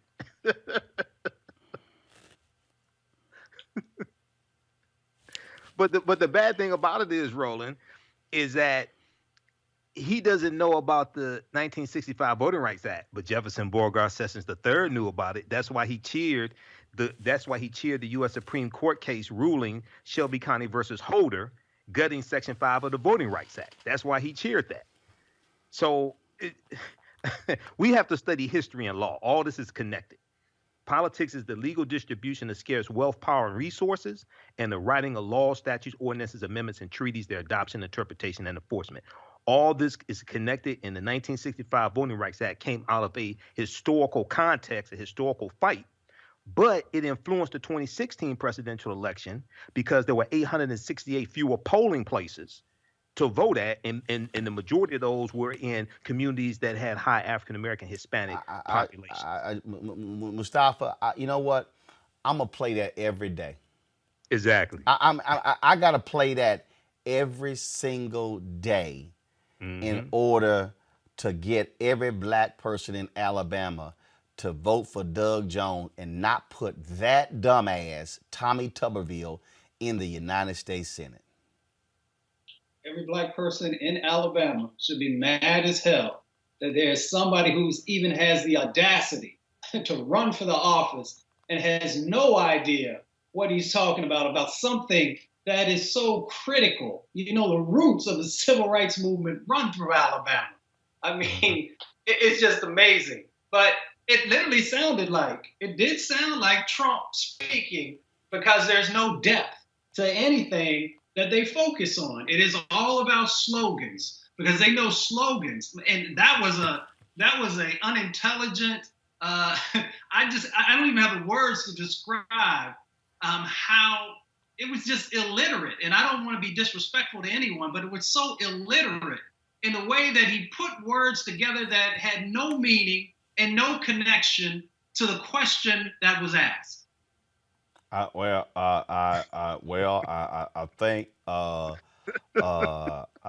think you know that thing is really interesting. I think that thing has to be regulated. You know, it's sort of like education. It's gotta have some structure. So the Voting Rights Act is sort of like when you bake a cake. You gotta make sure you use self-rising flour and you don't use all-purpose flour. And then if you do that cake and you put some vanilla extract in it, then I think if you add some butter and some sugar, then we just gotta regulate it. That's literally what the hell he just said about the 1965 Voting Rights Act, which is arguably one of the most important bills ever passed in American history. And this fool, I'm playing that every day. So control room, y'all might well put that on the list. I'm playing that twice an hour. I'm going to play that in a 6 o'clock hour and a 7 o'clock hour. I'm going to play that every day, because if somebody that stupid has no business being in the United States Senate. That's it. I'm done. All right. Michael, Mustafa, I appreciate it. Rena Shaw, thank you for joining us on the panel today. Thank you so very much, folks. If y'all want to support what we do at Roland Martin Unfiltered, you see the kind of conversations we have. It's not what you're going to find anywhere else. We do this every single day. My man Keenan sent me the update. We have 13,134 members of our Bring the Funk fan club. Our goal, we want to have by the end of this year, 20,000. So we are 6,966 away from that goal. Y'all, you can join via Cash App, PayPal, Venmo, Cash App $RM Unfiltered, PayPal.me/R Martin Unfiltered, Venmo.com/RM Unfiltered. You can send a money order to New Vision Media Inc., NU Vision Media Inc., 1625 K Street Northwest, Suite 400, Washington, D.C., 2006. folks. We've got some great things. We got some great things that are coming up. And so we certainly want you to support what we do. The kind of coverage that we're doing. We're going to have more senatorial candidates on. We got black women who are four black women who are running statewide in North Carolina. We're going to have them on the show next week as well. I'm trying to work out to do our broadcast from Detroit, to do a sit-down Q&A with Senator Gary Peters, who's running for re-election. I hope we'll take the show to Mississippi, do the exact same thing with Mike Espy. I want to go to South Carolina, do the exact same thing with Jamie Harrison, and go to Atlanta, do the exact same thing with Reverend Raphael Warnock, who is running in Georgia. And so lots of different things that are going on, folks. And so we want you to support all that we do. So please, your dollars make all of this possible. Folks, y'all be sure to have a fabulous weekend. I will see y'all on Monday. Holla!